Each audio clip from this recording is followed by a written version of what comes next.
Welcome back to the Golden State with Mates post-game live after the Warriors get a sixth straight win. What's this? 13 in their last 15 with a 130-104 dominant victory over the Sacramento Kings at Chase Center on Thursday night. What a game. Plenty of storylines from it, but we have to start with the return of Jonathan Kuminga in what was a near perfect performance on his return from JK. 18 points in 20 minutes, 7 of 10 shooting from the floor. Looked just absolutely fantastic. Had that pop back, had that athleticism, still retained all that bounce in the fourth quarter. I think he had 3 dunks in the fourth quarter alone. So just a great return from him and a great return from the Warriors in general, it must be said. This was a team-orientated performance. Obviously, the Kaminga return is going to be the huge individual positive from it. But for the Warriors to have 8 double-digit scorers, they scored 130 points in this game, won by 26, with Steph Curry and Jimmy Butler, the best 2 players, combining for 17 points and only taking 14 field goal attempts combined for the game. And I think that just goes to show you the way the Kings were defending, obviously putting so much attention into those 2 guys, and those 2 guys, unselfish as always, making sure they make the right reads, hit the right guys. Basically, all their teammates found themselves repeatedly wide open throughout the game. The Warriors were completely dominant for the first 15 minutes of the game. First, I should say 21 minutes of the game, up until basically 3 minutes left in the first half. They had a 23-point lead. They were seemingly making everything, and I mean everything, from three-point range. Started off with a couple of trays from Draymond. He had 3 threes in the first half, 4 for the game, a season-high 23 points for Draymond. Quentin Post had 3 threes by early in the second quarter. Gary Payton II had a couple of more threes after his 4 the other day, including he had a step back corner 3 at the buzzer at one point where he bailed out the Warrior offense. Like, the Warriors were just striping everything from downtown, built a 23-point lead, and then there was a 6-7 minute period, I'd say, either side of halftime where they really just let Sacramento back into the game. I think the Kings went on a 27-10 run over a stretch there, either side of halftime, brought the margin from 23 all the way back to 6. Warriors just simply didn't play seriously during that time, and that might cost them against better opposition.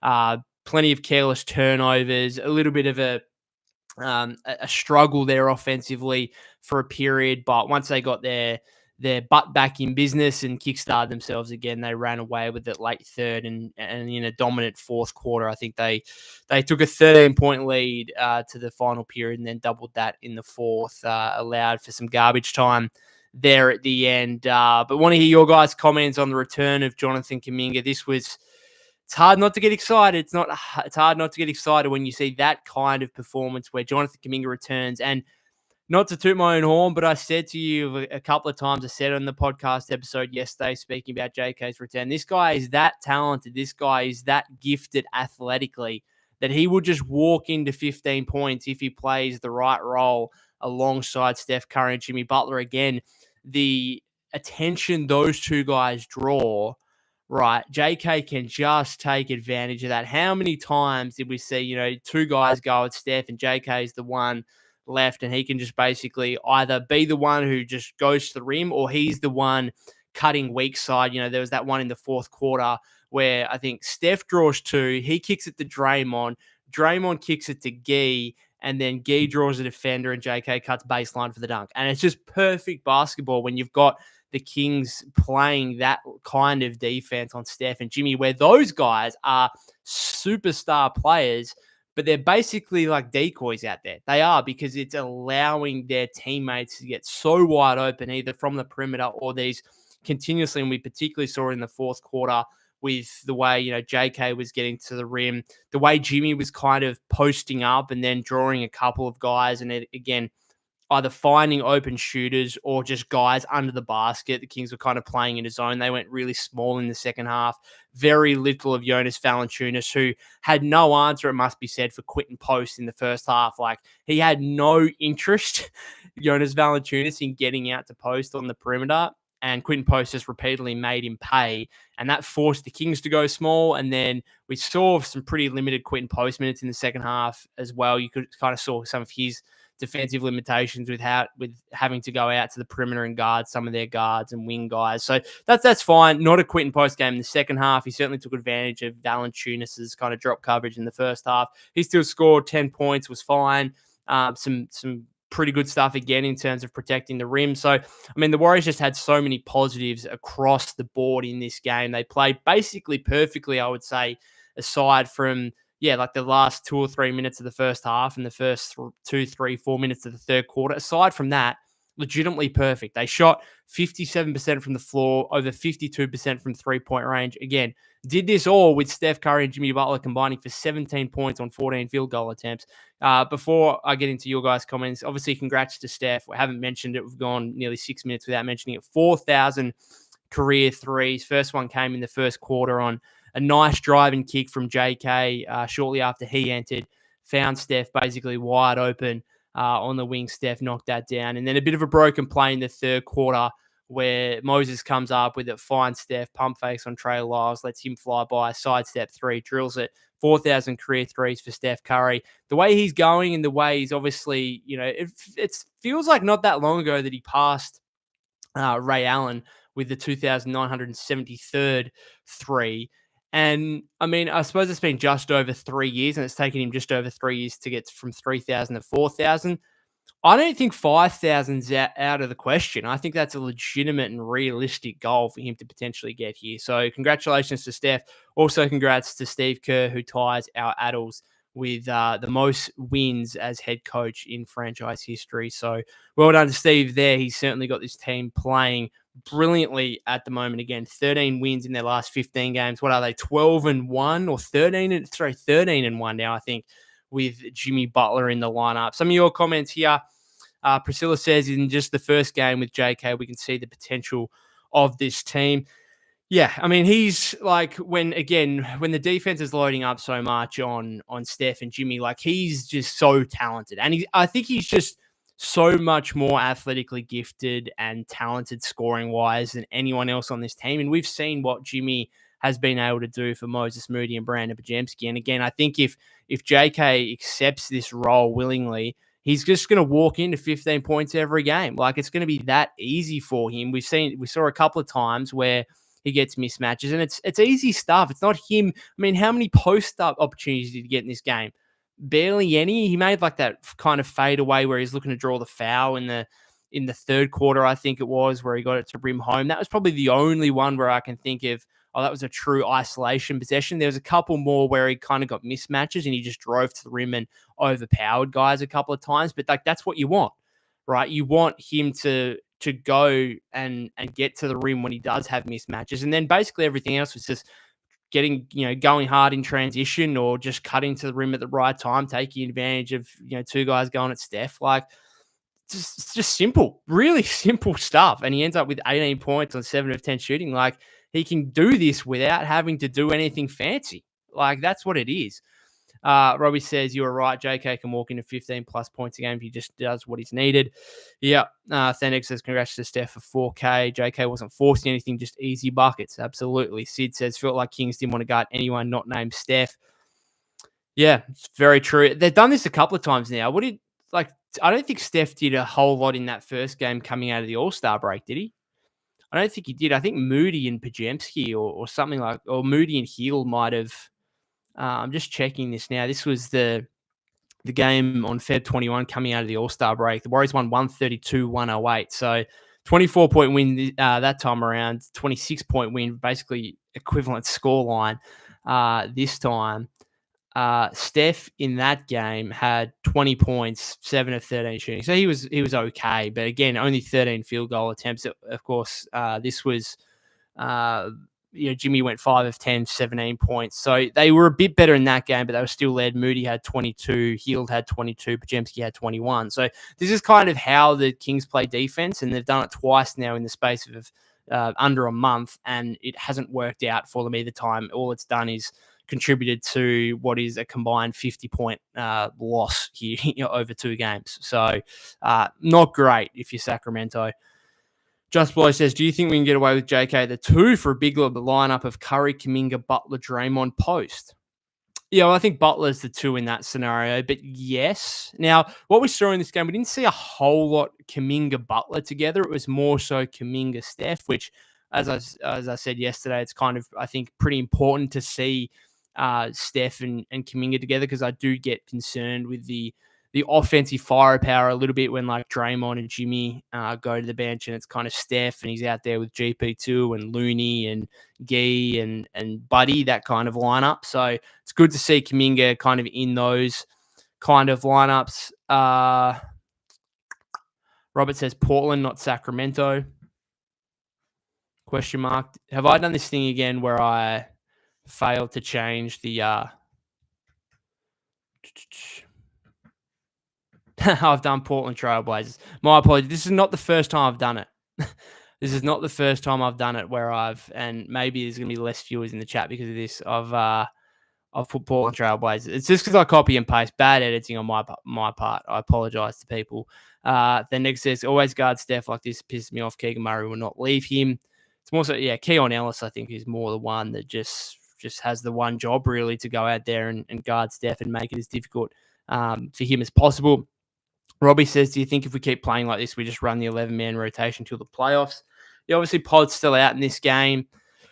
I think so. The one, I mean, I'm not loving Looney's minutes at the moment necessarily, and I think he's probably the one where, like, if you were just picking your top 10 in the rotation, he'd be the one that misses out. But in saying that, like, I think having that extra center is probably required to ensure that Draymond doesn't play so many minutes as a small ball 5. So it's tough. I think if you keep winning, then there's probably no point in limiting this from an 11-man rotation to 9 or 10. So as long as you keep winning and guys are all playing well, then I think the 11-man is fine. But if you start losing a couple of games and then there's some issues, then that's where you might have to cut it down. Basically, that's what it was at the start of the season. The Warriors were like 12 deep at the start of the season. It was kind of like, okay, this is fine until you start losing. And then obviously those losses inevitably came. And it's like, no, we have to go away from this now.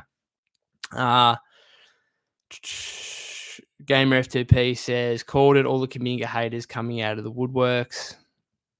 Berserk Monk says, nice game integration for JK. Says those dunks and alley-oop were orgasmic. We needed this. Yeah, he had that beautiful pass from Gee on the baseline cut there, and then that well-designed play from Steve where he went backdoor and Dre found him on an alley-oop.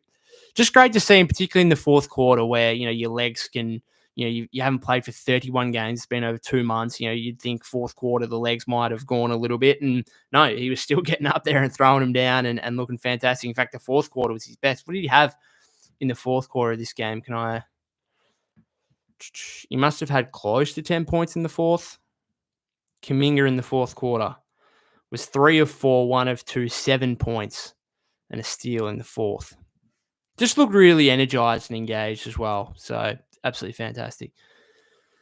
Berserk Monk says Gee played really great as well. Gamer FTP says flat to Gee, Buddy, and GP. First to everyone. Like everyone legit did their role in this game perfectly. Gee goes 2 of 2, 5 points, couple of rebounds, couple of assists, plus 16 in this game. No other Warrior was more than a plus 7.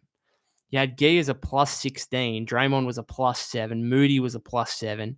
And then you had a bunch of guys, Curry, Kaminga were plus 5. So, yeah, Gee Santos, impact. Oh, geez, my face is really itchy. I apologize. I keep scratching my face. Robbie says, JK can help Jimmy focus on facilitating during the regular season. Yeah, there's going to be times where, I still did get frustrated a little bit by Jimmy's passiveness scoring-wise. Like, there are a couple of times where he's got, like, Ellis on him and there's a mismatch there size-wise, or even a guy like Levine. Like, Levine's not known for his defense. And I'm just saying, Jimmy, just go to work. Just get us a bucket at the rim. Like, you can do that. And he can. Like, he's capable of doing that. But he wants to get his teammates involved. He wants to play the right way. And I think he knows that there's going to be a time and place, particularly come playoff time, where he needs to be scoring Jimmy. But right now, this team has enough talent where he can try and make things easier and make things better for his teammates. So I appreciate that. Jackson says GP2 suddenly a splash brother. Man, he's got to keep the mask on. This guy's drilling him from deep. Like that corner step back three hit. I was like, what is going on? Absolutely wild stuff. But another excellent game from him in double digits, 11 points. Again, the Warriors had 8 scorers in double figures. Draymond, 23. Kaminga, 18. Moody, 17. Is this the best combined game Kaminga and Moody have ever played together? Like with a full rotation, like alongside Steph and Jimmy and Dre, or Steph and Dre at least, because obviously Jimmy's only been here short term. But is that the best game Kaminga and Moody have played together with Steph and Draymond? 18 points for Kaminga, 7 of 10 shooting. Moses, 17 points, 4 of 7, 4 of 6 from deep, 5 of 6 from the line, and 4 rebounds, 6 assists, 2 steals, and a block. Moses Moody, man. I've already seen some stuff on the Twitter timeline. We've been waiting years for this. And this is what I go back to like yesterday when I was talking about JK. And I talk about like drafted guys. And that still means a lot to me. And I know it means a lot to fans. Is like guys that get drafted here, there's an attachment there when you can see these guys grow up in front of your own eyes, right? And they grow up from 18-year-old kids in their rookie year, they're raw, not necessarily having too much of an impact. And, they often have a struggle. Like it's often a long, windy path with plenty of roadblocks before they finally break through. And that's what we've been like. How many roadblocks have JK and Moses faced throughout their first 4 years in the league? So many. And that makes it all the more sweeter when they have games like this where those two guys were so good in a dominant Warrior victory, and hopefully now we see plenty more of it. It just means so much more, I think, as from a fan's perspective, when you can see these guys who are homegrown talent, drafted by the franchise, have faced plenty of roadblocks and struggles throughout the first few years of their career, and now they're just finally breaking through and together, right? Both of these guys. We saw JK do what he did prior to the injury, bounces back, has this big game on return today. And then Moses, basically over the last, long stretch now, a month, 6 weeks, has just been excellent. And now he's a solidified starter on this team. Then Nick says Warriors start winning, everyone around us joins the party. Just below says JK, the 2, Curry, Kaminga, Butler, Green, Post. Yeah, it's certainly an interesting lineup. We'll wait and see what different combinations we see. We saw an intriguing, I think, lineup towards the end of the first half, but it was only a couple of minutes where it was Steph, Moody, Butler, Kaminga, Draymond, those 5 together. I think that interests me as well. But certainly I want to see more Kaminga alongside Jimmy, and I want to see more Kaminga alongside Post. Some of the stuff where Kaminga, yes, he's playing alongside Steph, and he's also, but like Looney's there as well. And this is the issue I have with Looney. Like I'd much rather Post see some of those minutes than Looney when Kaminga's out on the floor. But you can't have it all, and I understand why Looney's got to play. I get it. But yeah, it's going to be interesting to see how the kind of rotations and rotation patterns figure out here, particularly as, we expected Kaminga to be, I said yesterday, he's going to be on 18, 20 minutes. That's probably going to be the case for the next couple of games. And then he'll start ramping up, and then it'll really come down to Steve on how much he wants to play JK. And I don't know what it's going to be. Is it going to be, back to what he was prior to injury where he's 30 plus minutes? Maybe not. Maybe it's 26 to 30 minutes. How many guys on this team really need to play more than 30 minutes? It's probably Steph and Jimmy, and that's about it. So it's going to be fascinating, that's for sure.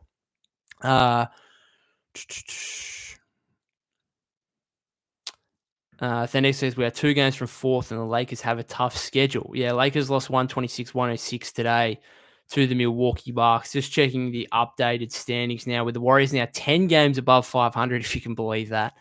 38-28 on the season. Just so frustrating. None of these teams around us will lose. Like the Rockets won yesterday, the Grizzlies won yesterday, the Timberwolves won yesterday, the Clippers won yesterday. I suppose the big thing about this win today means that the Kings are now 4.5 games back of the Warriors in the 9th seed. And so at the absolute least, the Warriors should be finishing 8th. And that's worst possible result. They should be finishing 8th, which gives you 2 chances at the play-in tournament. That should not be the goal. Obviously, the goal should be to retain the top 6 spot, even potentially move up.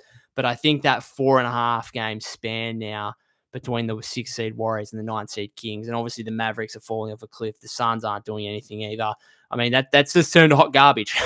Like we've basically got our top 8 now in the playoffs, I think. And it's going to take obviously a major upset in the playing tournament for either the 9th or 10th seed to make it. Now, maybe the Suns could be dangerous in an elimination scenario, maybe, but the Warriors, they shouldn't be thinking about that. They should be thinking about top 6, obviously, and then if they did fall, then that would be disappointing at this point. It'd be disappointing, but they'd still have 2 opportunities in the playing tournament. So the 8th seed's the absolute bare minimum at this point, and then hopefully can work our way up from the 6th seed at the moment, where the Rockets and the Lakers are both 3 games ahead, 4th and 5th. The Lakers obviously without LeBron at the moment, so we're going to wait and see what happens. Potentially, like, the Warriors, like, surpass the Lakers, maybe?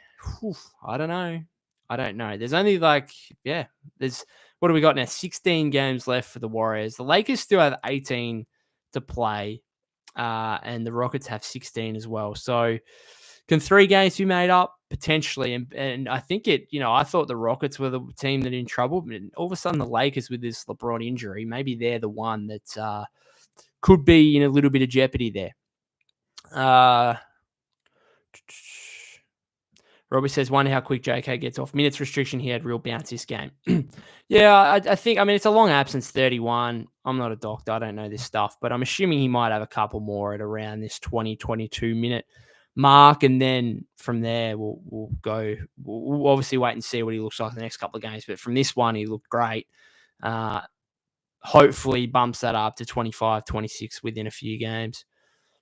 Berserk Monk says, Curdy throw out some weird lineup combo, probably because Draymond was in foul trouble, but it was Steph, GPT, Moody. I think JK and Butler. Was weird seeing Butler play the 5. Yeah, it was a brief period in the third quarter where that happened, where I think was because of the Draymond foul trouble, or what was going on, because Kaminga came in and looked like there was some confusion on who was actually going out. And I thought it was going to be Butler. I thought it was going to be Kaminga in for Butler. And then Jimmy stood there and just no one went off the floor. And then eventually Draymond did. And then all of a sudden you had a lineup where it was, as you say, like Butler and Kaminga, the 4-5 combination. And you know what? If the Kings are going to go super small like they didn't, if other teams are going to go super small, I'm not totally against it. I know that sounds weird, but if it means you kind of, you maybe remove some of the loony minutes, then maybe that's what you got to go to. I don't know. Could you go like just a bunch of forwards, right? Where like it's not even Draymond, but it's like a front court of Gee, Jimmy, and Kaminga. Like Kaminga's obviously got to rebound well, and you can't play it against most teams, right? But the Kings went super small in the second half, so you could kind of get away with it. It didn't. It happened for. I'm just trying to check the third quarter here. It happened for, I reckon, a grand total of a minute, maybe, if that, because then Looney came basically straight in. So at 7:15, Peyton subbed in for Post. And then, at 8:34, Kaminga came in for Green. And then at 7:15, Peyton subbed in for Post. From the 7:15 mark down to the 6:44 mark. So it was 30 seconds. It was 31 seconds where it was like 3 possessions where we had a lineup with Steph, Moody, Kaminga, Butler, and Peyton. Interesting.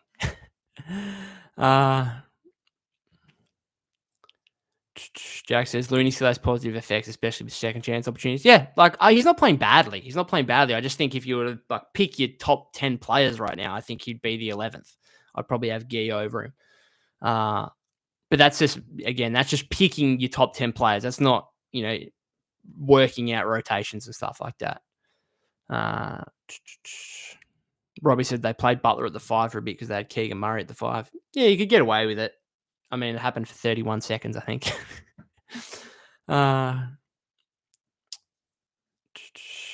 Moody's becoming one of them, a 3-and-D player, says GameRef2P. Berserk Monk says Moody has taken Wiggins' role. Good point. Robbie says, I hope JK resigns. I want to see him Pods and Moody keep playing together.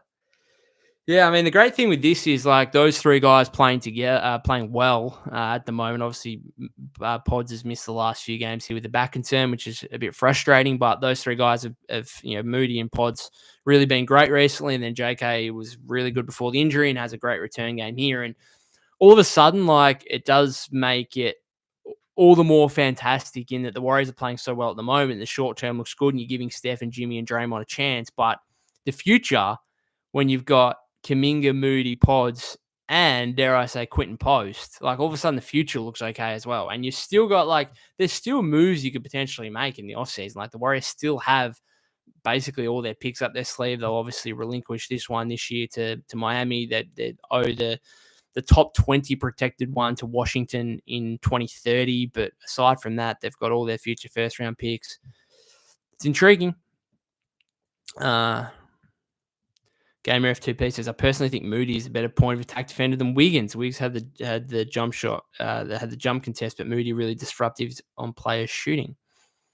Interesting. I'm not sure I'm willing to go there with you, but I think Moses has certainly improved the defensive part of the game, which I think is like almost, I think this kind of offensive stuff he's had for a while. Like I think he's always, I mean, he's a career, 37, 38% 3-point shooter. Like he's always been a decent shooter. I think it's more so the defensive side that has actually allowed him to play significant minutes for Steve over these last few weeks. Berserkma says, we got to see Moody go like a Tatum or Luka first to say he's better. I agree with that. Just Blow. Couldn't watch the first 40 games. You are the source. Do you think we could package Looney and Kaminga or Moody for a big in the offseason?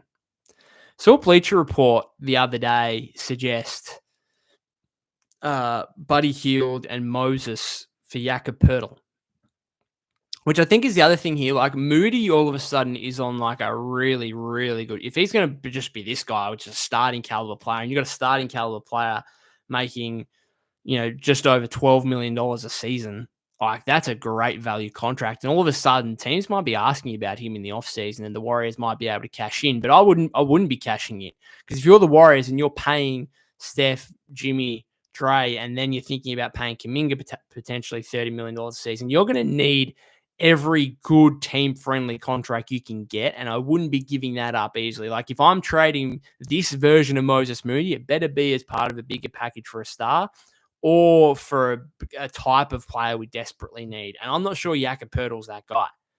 Like I'm pretty happy with what Quentin Post's doing at the moment. Now things could definitely change in the playoffs, but you've still got Looney. Why would you pay Jakob Poeltl $20 million a year, which is what he's on now, give up Moses Moody and Buddy Hield in the process when you could probably just bring Loon back on a veteran minimum in free agency, right?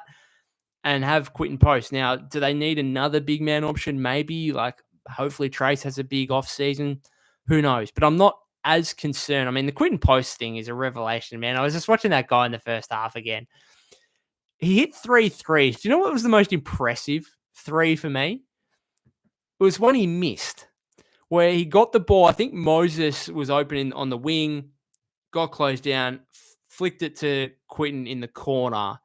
He was like relatively wide open, and he caught the ball and he didn't even bring it down. He did not even bring it down, and he just shot it straight up, and he missed it, and he only rimmed out or whatever. But I was just like, that's a 7-foot guy who didn't even bring the ball down on release, and I'm wondering what other 7-foot guys can do that in the league? Like that is so rare. Like this guy is legitimately a rare player in the NBA, a legit rare player. To be this good a 3-point shooter at that size is remarkable. And so, like, again, watching him today, and again, he had a block, some of his rim protection stuff was reasonably good again. So he's improving, I think, pretty rapidly on that end of the floor. Wasn't his, like, when he gets switched out and he's got to go down the perimeter, that's a problem. But it's a problem for most 7-foot guys, right? There's not many 7-foot guys who are good at that. So, I mean, he's a revelation. Didn't do a whole lot in the second half. The box score doesn't say a whole lot. What was he? 10 points. He played. What did he play? How many minutes did he play in the second half? Like 8, maybe? Less than 7, 6:44. And then he finishes the game with 10 points, 4 rebounds, a steal, a block, a couple of turnovers. Was a plus was a +9 in this game. Sorry, I don't know. The plus minus I was going through before, I think I was looking at the first half or the second half because I've just completely misread that. I was going through it before. I'm an idiot.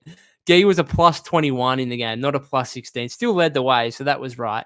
Buddy was a +17. Credit Buddy Hield. His third quarter was extraordinary and at a point where the Kings were actually mounting a fight back. So it was important. And so his third quarter, I thought, was really good on both ends. Some of the defensive stuff he was doing, like he had one where he tipped the ball away from Levine, went and got it, gave the ball to Kaminga. Kaminga got fouled, went to the free throw line. So Buddy a +17. Curry was a +15. Moses and Draymond +12. GP2 Looney +11. Kaminga +8. Post +9.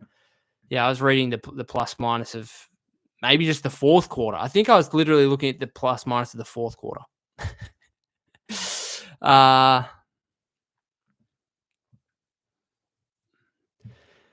Berserk Monk says Knicks, Nuggets, and Bucks are the upcoming games. Really want to see what we do when we face legit skill bigs.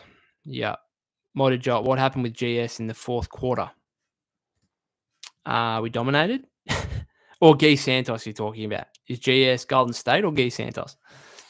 No Name says Draymond had 4 fouls in that moment in regards to the third quarter. AES says Timberwolves next 2 games of Utah and Orlando. Any chance of them like losing a game, please? Wouldn't mind some separation. No Name says, wonder if we'll see Steph, Jimmy, JK, TJD in post.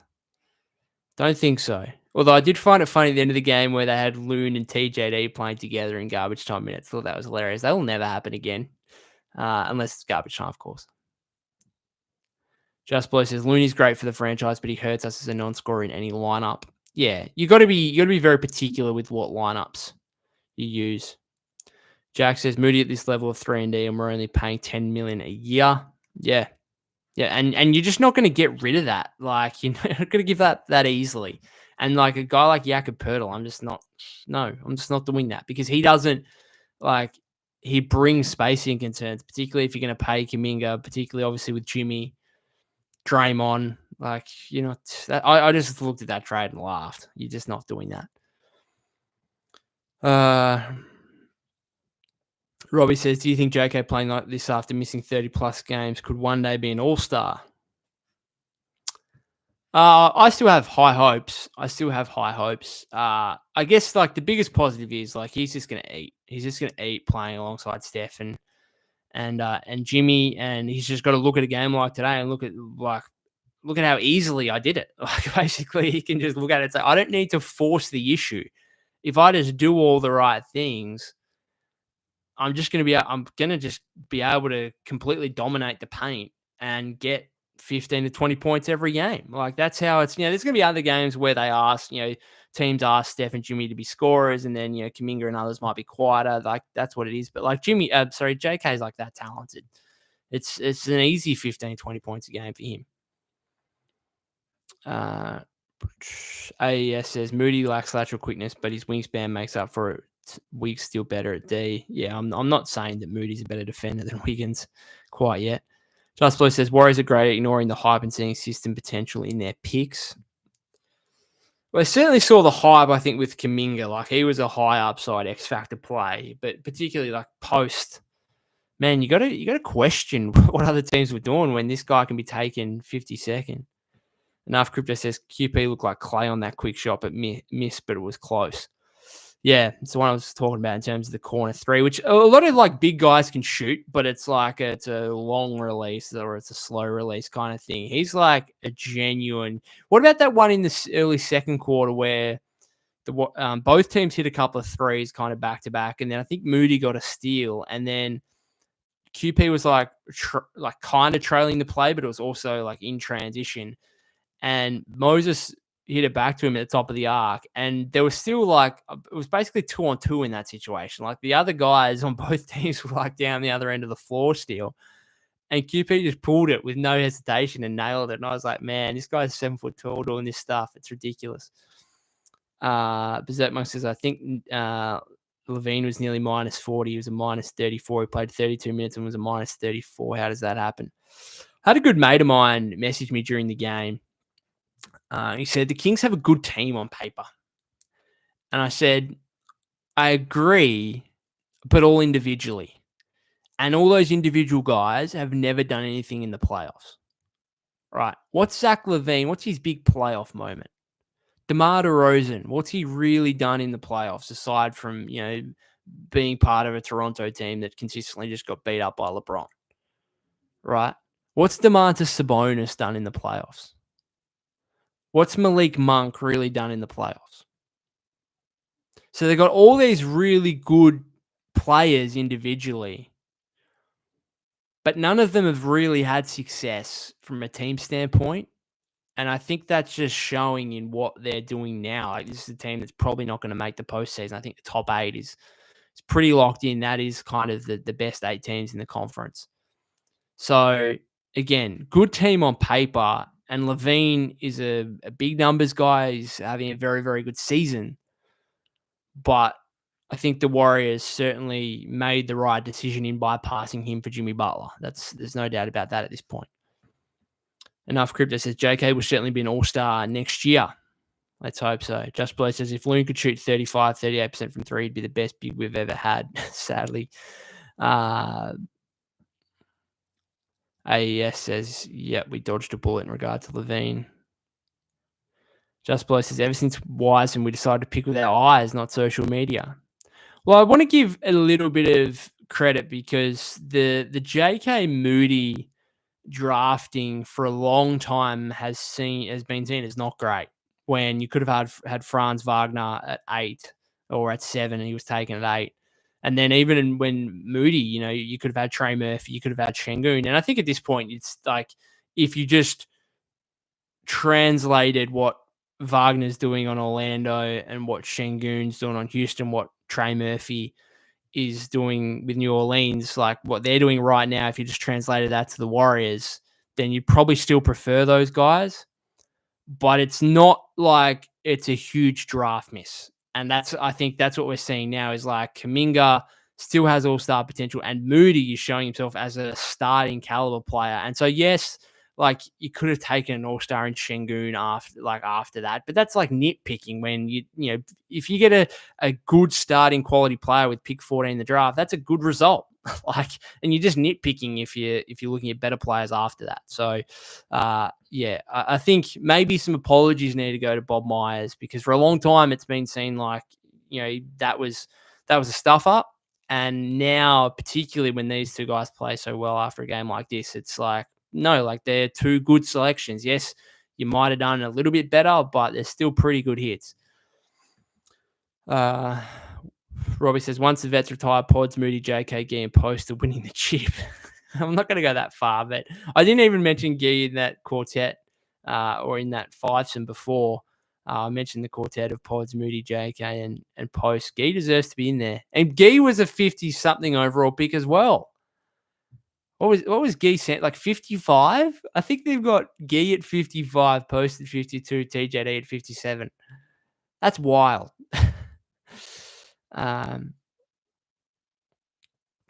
Just Below, DeRozan killed for Bulls in the playoffs. He's the only exception. Did he win a playoff series with the Bulls? Don't think so. Vern says chemistry, ? Chemistry looked great in this one. Just Below says, do you think it's our picks or development? That's always got to be a combination of both. Berserk Monk says, DeRozan probably wishes he was his peak age during the 2012 era. Kind of, I don't want to hate on DeMar DeRozan. He's had an excellent career, but kind of sums up his career when he has 23, 5, and 7, 8 of 13 shooting, gets to the free throw line, goes 7 of 8, and his team loses by 26. AES says we still have not faced a top 5 team at full strength.